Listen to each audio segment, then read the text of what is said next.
Yeah, Jalen Matt Kuzma Spurs on his side. You took more shots last night than you had at any point in the postseason. At what point did you realize that you were going to have that kind of offensive freedom? What were you seeing from the defense, the way they were covering you? Um, so a lot of different things. I thought I shot some shots that I normally make. Had a couple bad ones as well. But it's all about how you move forward and all about how you kind of respond in a positive way. So no matter what's going on, just trying to stay positive, still trying to find a way to win. Vinny? Jalen, Vince Goodwill, ESPN. You haven't always been the best player on the teams that you've been on, so I'm sure you can have a perspective on being in different roles. This season, with the emphasis on developing the bench and everything else, how did you as a leader approach sort of the interaction or the melding to make sure that everybody sort of stayed engaged and stayed involved with the new dynamic? Yeah, obviously just talking, constantly talking. Also trying to lead by example as well. I can't really take a lot of credit for that because we have a lot of guys on this team who actually are gym rats. They get in the gym, they do the work. Even off days aren't off days for them. And everyone finds a way to continue to get better throughout the season. And just knowing when their number is going to be called, they're going to be ready. And so that's a credit to the character of the guys on this team. And no matter what, they're going to be ready to go. Over on your left. Jalen, Ramón Esteves, Deportes en Línea. What personal lesson do you take from your first finals game? Say it again, I'm sorry. What personal lesson did you learn from your first finals game? I think controlling, being able to control what I can control. Like I said, you never really know what's going to happen throughout a game. It's all about how can you be better the next possession, how can you find a way to make an impact when things aren't going well. Controlling what you can control, I think, is a big thing. Christian here in the front. Jalen, Christian Winfield, New York Daily News. The defense that Cat's been playing, not just last night, but the entire playoff stretch long. I mean, did you always think that he was capable of playing defense like this, or have you seen him take it to a different level these last couple months? I think both. Definitely is capable, but throughout this run, obviously, he's been playing great. And it's crazy to say, but we could all be better. And I think when Cat playing defense, knowing that we have his back, and no matter what happens when he's on the ball or off the ball, to be able to cover for each other. Even when mistakes happen, it's all about just not pointing fingers. It's all about coming together and figuring out what we got to do to be better next possession. So I think the chemistry that we have is still continuing to grow, and that allows us to play better. Sam, standing on the right.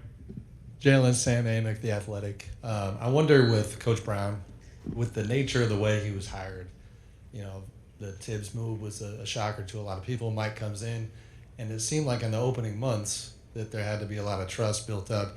You go from that to what we've seen these past 3 weeks. Just how would you explain the growth of that relationship for him and the rest of you guys? Yeah, I think like all things, things take time. I think most importantly, though, we knew that we just had to get better every single day. In the world we live in now, everyone wants things instantly. And so from our perspective, it's all about just getting better every single day. Keep chipping away, being 1% better. When you take steps back, how can you improve? It's always about just how can you improve, and having that mentality and focus and approach, I think, allowed us to still be students of the game and still find ways to learn, even through wins. And I think we need to continue to do that. Front left. Jared Schwartz, the New York Post. Jalen, I think it looked like there was a bit of an interaction with a fan at the end of the game yesterday. Was something said that maybe crossed the line, or? I'm all good about talking about that. I'm all good. On front row on 2. Fred. Yep, front row. Jalen, bunch of plays yesterday where they were running that horn set, and you have to like tag Wemby really high up when he's rolling to the hoop. What's the art of tagging a guy when there's that large of a height difference between the two of you? Is it any different? Just trying to be strong. Just trying to give my teammate a chance to get back. We're just trying to find ways to help each other out.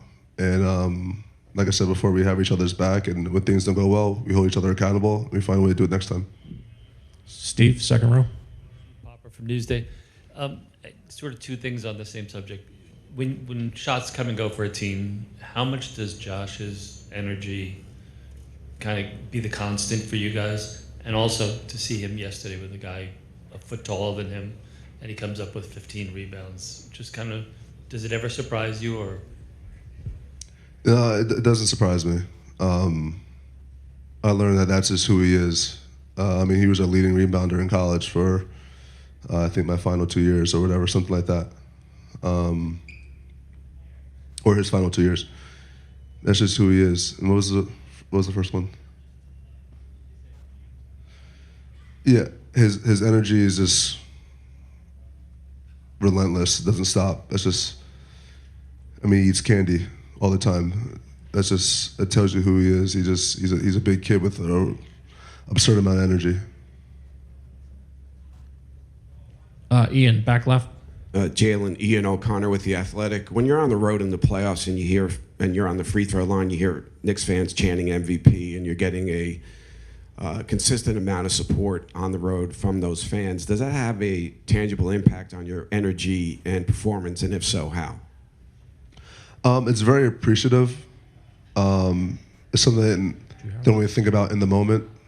But like I said before, our fans, they're amazing. And my family and I, we felt the love since day one. They've been nothing but supportive, and I would not take them for granted. Tim, here in the front. Jalen, Tim Reynolds with the AP. I know you're focused on tomorrow, but you know New York is going crazy for everything that you guys do. Ticket prices have been ridiculous, and then last night after you guys won, they went crazy higher. There was a report that in the last row of the Garden, there's seats on sale for $7,500. I'm curious, what show would you pay $7,500 to go see? That's a good question.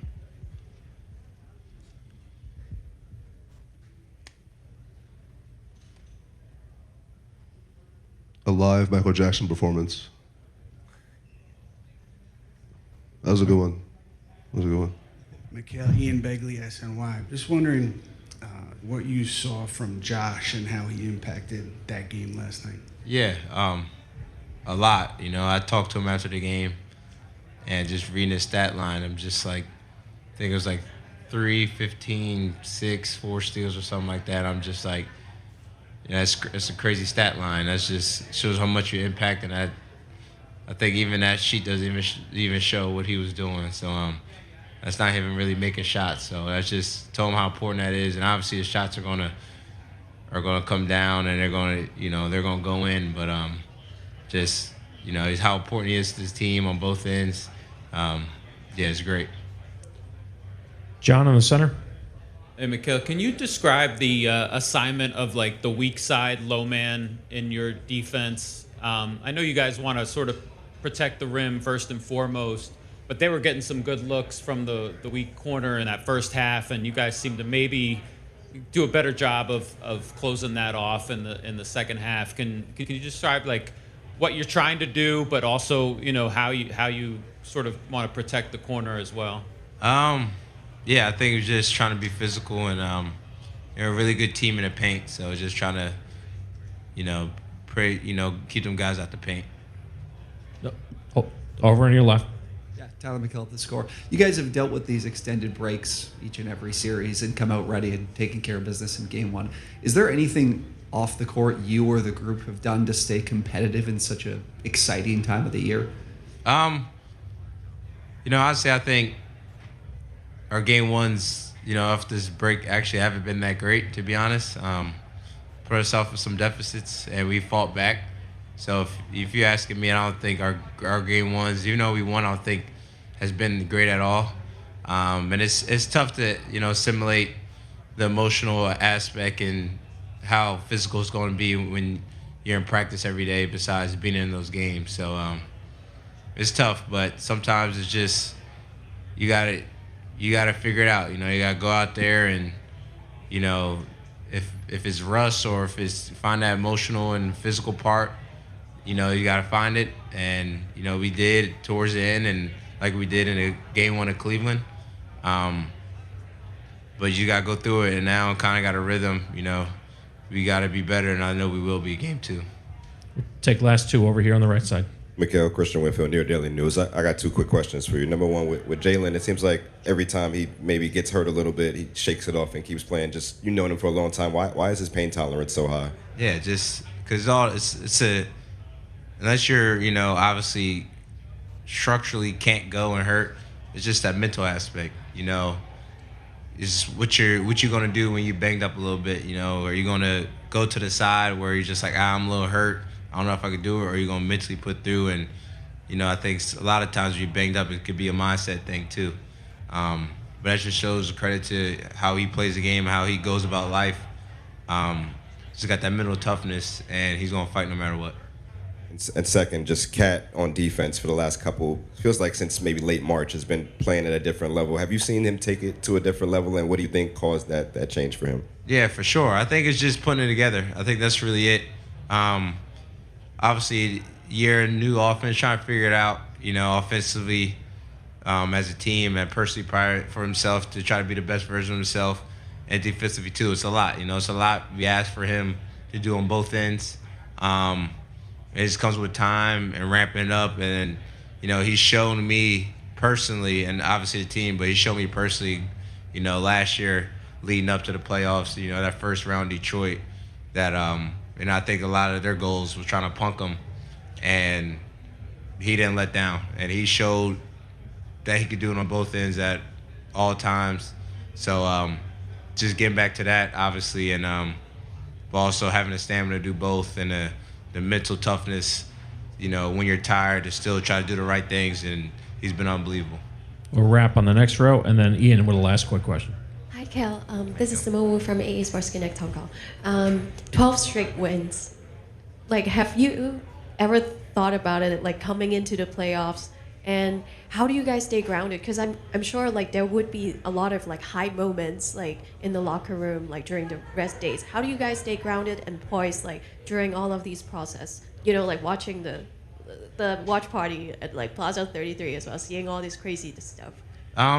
Yeah, I'll start off with the win streak. I think for us, the guys in the locker room, our coaching staff, everybody pretty much in our office and our organization. I think we just got a lot of grit, a lot of mental toughness. And the thing about us is we don't really look at it as a win streak. I think we just take it one game at a time. And for us, ever since the playoffs started, just one game.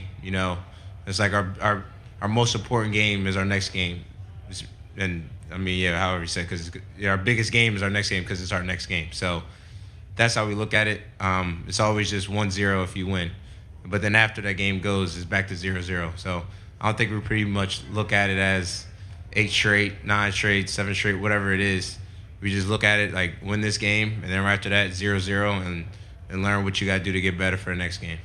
Ian, last question. Mikal, just back to game 1 for a second. Jose, 11 minutes, but it seemed like he settled you guys a bit during his time on the floor. What did you see from him? Yeah, just coming in and being ready. JB went down, and I think he came in earlier than expected minutes wise, and he came in and just showed no rattleness and just came ready to play. And in the biggest moments, coming there and being real resilient.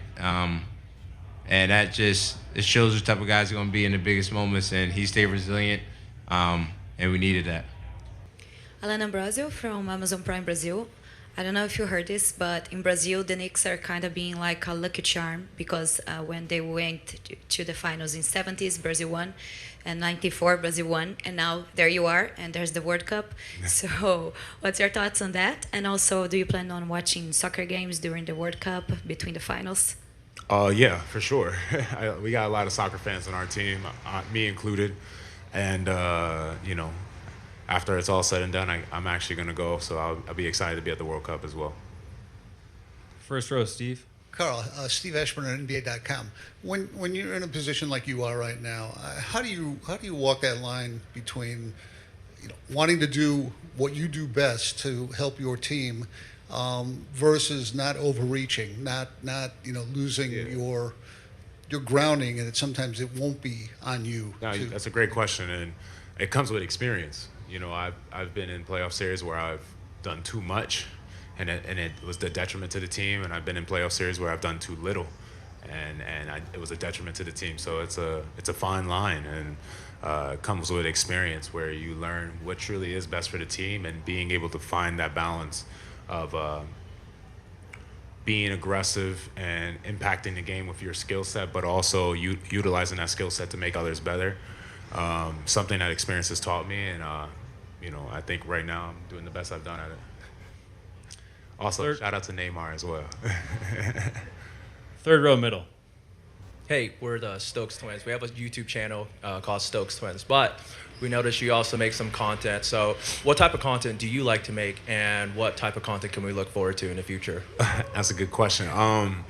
I'm enjoying right now the sports card, you know, with Tops and everybody, and just making some dope sports card content is kind of right now what I love to do. It's a passion of mine. It's really something that I love to do. It was my first job before NBA called, so it's pretty good to get back to my first job. And other than that, you know, I just like to make cinematic experiences of my life and ways of kind of being creative and showing vlogs and stuff like that. So that's why the content's always not so consistent. I can't keep up with y'all in the every day, every week type things, but when I do release content, it's with purpose. First row, Brad.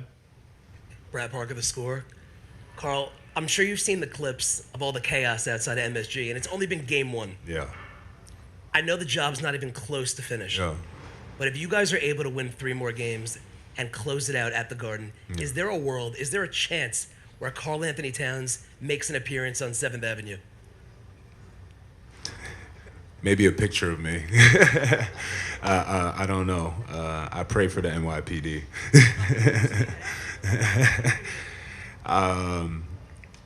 It's very funny, but it shows the love our fans have for us and the passion that they have. And, you know, I got to give a shout out too to the NYPD, to all those men and women out there that are not only protecting everybody, but on the flip side as well, in my personal experience, who are huge fans of the Knicks and support the Knicks fans in their ability to show how much they love the Knicks and being very as lenient as possible without causing chaos. So shout out to the men and women out there in NYPD. I don't know. Okay, let's go Steve in the 4th row. Hey, Carl. Steve Popper, Newsday. Jalen was just talking in the other room about your defense during the postseason. Just kind of what have you seen, I guess, getting that assignment yesterday on Wemby, and I think he was 2 for 11 with you as the primary defender. Just kind of what your approach was, and have you kind of seen that your level raised in the postseason, whether it's the mental part of it or the physical part of it on that end? Like I said to you and everybody, I just want to impact winning. So whatever the team needs me to do to impact winning and to help us get over the hump and get that win on that night, I'm willing to do. And last night was a night where a lot of things happened. Jalen got hurt, changed my role. Jalen came back, I had to change my role again. You know, throughout the game, you're changing your role, you know, 3-4 times. But whatever my role is, I got to be the best at it and impact winning. And, you know, I thought last night I did a good job, but whatever my role was called to be that night, I wanted to be a star in that role. 4th row, Jared. Jared Schwartz, the New York Post. You know, the difference between leaving here 1-1 and 2-0, you know, knowing that they've come back in a few series already, how important is it to not give them, you know, any hope or any momentum and kind of putting your foot down here and taking that 2-0 lead? I mean, for me, I don't think I don't think of anything like that, the 1-1, 2-0. I just think it's 0-0. And the next game is the most important game of the year. So just continue to stay in the present, not worry about what the future may look like, not worry about what we've done in the past. Just cancel all that out and just worry about the present. Tomorrow we step on that court, should be the same determination, desperation, energy level, and physicality needed for a game 1 win. Fourth row, Derek. Well, boy. What's up, Cat? What up, baby? Just want to start off by saying you had a good game yesterday. Appreciate it. But what are some advice to someone that's like similar to you, like as a big man, guard skills, and stuff, rookie big, just trying to learn? What advice do you have for me? I mean, you already superbly talented. I've seen it firsthand. I think for me, it would just be more about just locking in onto the film, just consistently working hard, especially early in your career. Like, just never leave the gym. Just be infatuated with the work. I know it's weird, but JB has it on his shirts and stuff, but the magic really is in the work and just utilizing that work to get more comfortable with the game. I think with the more work you put in, the more time you use understanding your teammates, where they like the ball, where they like to excel, where their best shots are, percentage-wise and stuff like that, you give yourself the chance to have the game slow down. And with experience, the game slows down tremendously. And the real gift about experience is you'll find ways to accomplish the same goal and get the stats with using way less energy. And with that, that's when experience really kicks in, and that's when it's a beauty. Yeah. Front row. Hey, Carl. Drafteados and Prime Video from Spain. You are reaching another level as a player, like more all-around player with the defense, with the passing the ball, rebounds, all of that. Can you take us through the process and the work that you put in to understand that and reach this level as a player when you can do a lot of things? Yeah, I mean, just consistently working on my game. You know, no days off. Always consistently finding something to do to take my game to the next level. And on the days you call off days, it's a lot of treatment, making sure my body's able to do the things you just said. So even last night after the game, right after we got to a 2.5 hour treatment session of just getting right for the next game. So the work never stops, you know, and the cameras stop rolling and there ain't no NBA trophy around, no basketball to dribble. You find another way to give yourself an edge. Last question, fourth row on the right, Dan. Dan Devine, Yahoo Sports. Josh, kind of rough start to the game yesterday, picked up 3 quick fouls, short minutes in the first half. I was wondering, you know, anything said in the locker room about what you guys needed from him, or at this point is it just, he's going to be able to come through with that on the back end? Yeah, I mean, you know what Josh is going to do. You know, he's going to play hard. He's going to be a dog. We're going to go out there and find a way to get the job done, and he's going to do it at a high energy level and with a lot of physicality and determination. So you never want to tell Josh to not do something. So I feel like for us, we adjusted, we stayed together. We're a team, and we understand what Josh is going to do. And then when the game came down to it, and you look back at the stat sheet, he led us in rebounds, and it was something that just came with his pure effort and his ability to push the pace for us and be impactful in so many other ways, and needing to score the ball is a huge reason why we're here in the NBA Finals.